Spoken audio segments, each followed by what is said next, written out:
The doctors told me that I wouldn't survive. But not only did I survive, I built a multi-million-dollar business. And I can tell you this, life doesn't change when things are going well. It changes when everything falls apart. Because when you're at that rock bottom, you realize something terrifying, but also something incredible. And at that exact moment, that's when you become unstoppable. People think that hitting rock bottom is the worst thing that can happen to them, that it means failure and they've lost and regret. But yeah, it's painful. It is. It's painful and it's gut-wrenching. And sometimes it feels like everything you've worked for, everything that you believed in has slipped right through your fingers. But it's not just that. There's something that most people don't understand about hitting rock bottom, something that the average person has never thought about. An extraordinary thing happens when you hit rock bottom, and that thing forces you to take action. And eventually, that action creates success. You don't have time for distractions anymore.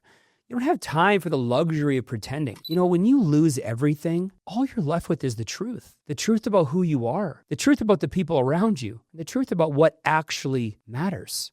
Think about it. You know, for the first time, you can see without all this noise, all the fake friendships, all the meaningless goals that you've been chasing for years, you know, the things that you chased that never really mattered. We've all been there. It all disappears. But this is not the only thing that happens when you're at the lowest point of your life. You have always been controlled by fear, haven't you?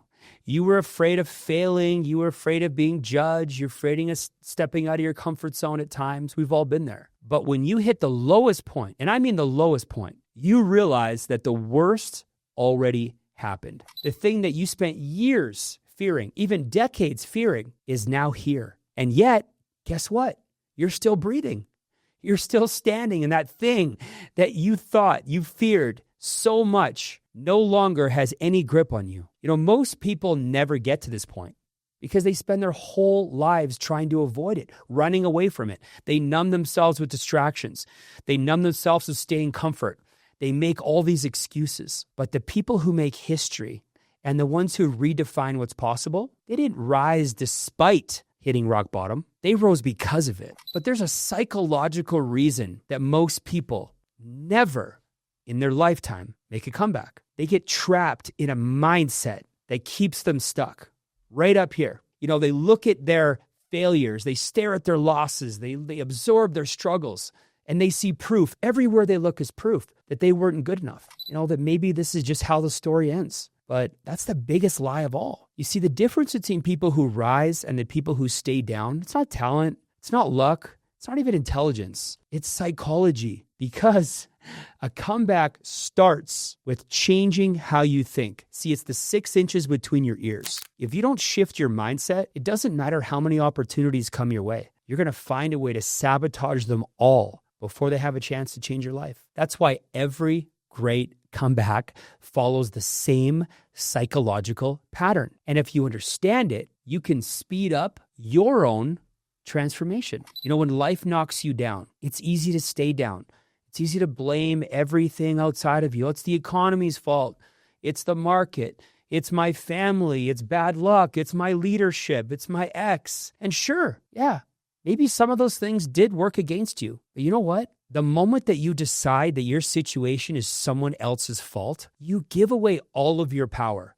Poof. Comebacks don't start when things get better. They start when you take radical ownership of your situation, no matter how unfair it seems. The first shift happens when you stop seeing yourself as a victim. But most people see failure as proof that they should quit. Oh, the struggle's a sign that I'm not cut out for this.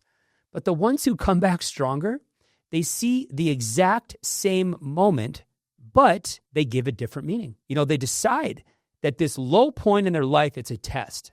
But this test is designed to forge them into the person they need to become. Like, this isn't positive thinking. This is survival. Think about it.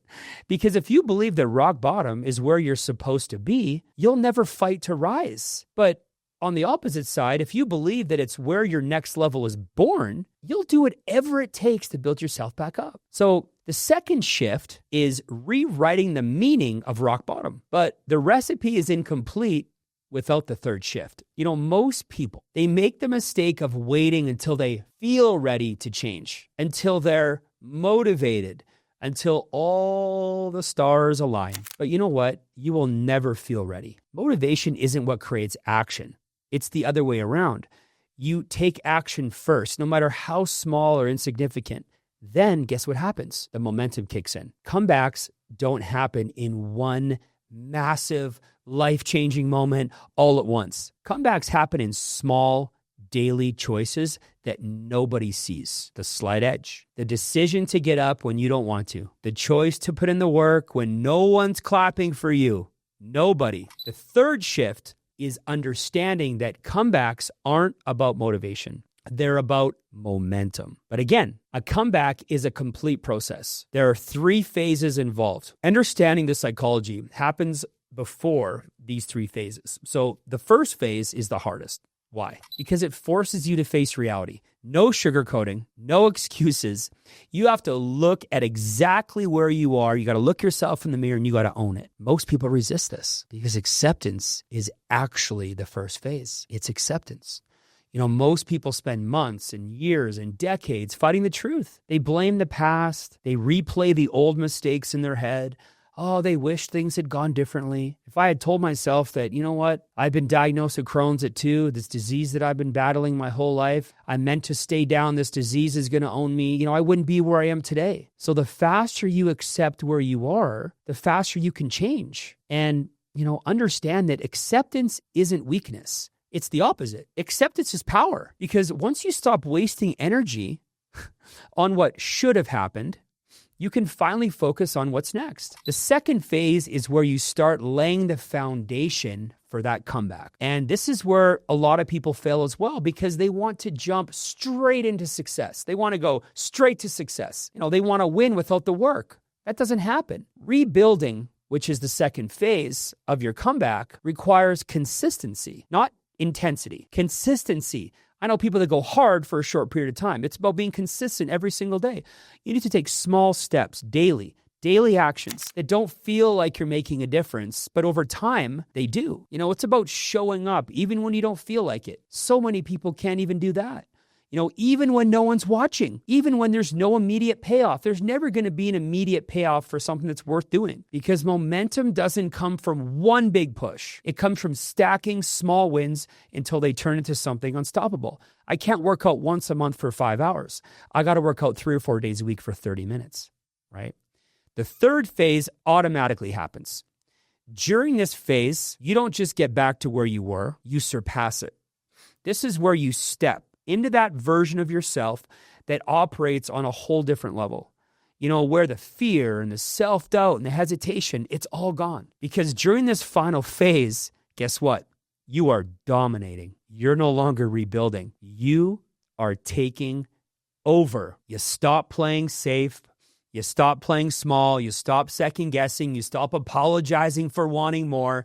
And when you reach this phase, something crazy happens. You want to know what happens? You realize that rock bottom was not a curse. It was the greatest thing that ever happened to you. Because without that rock bottom, you would never be the person that you are now. So, listen, if you're at rock bottom right now, good. That means that you're sitting on the most powerful launch pad in existence.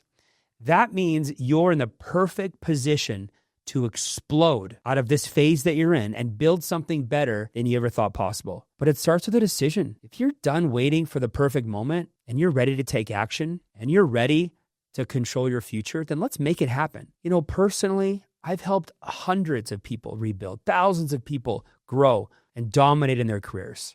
And now it's your turn. Tap the link on the screen or in the description box below to book a private one-on-one Zoom call with me. And I will show you exactly how to break through all of the limits that are holding you back and make the most legendary comeback of your life. This is your turning point. Don't waste it.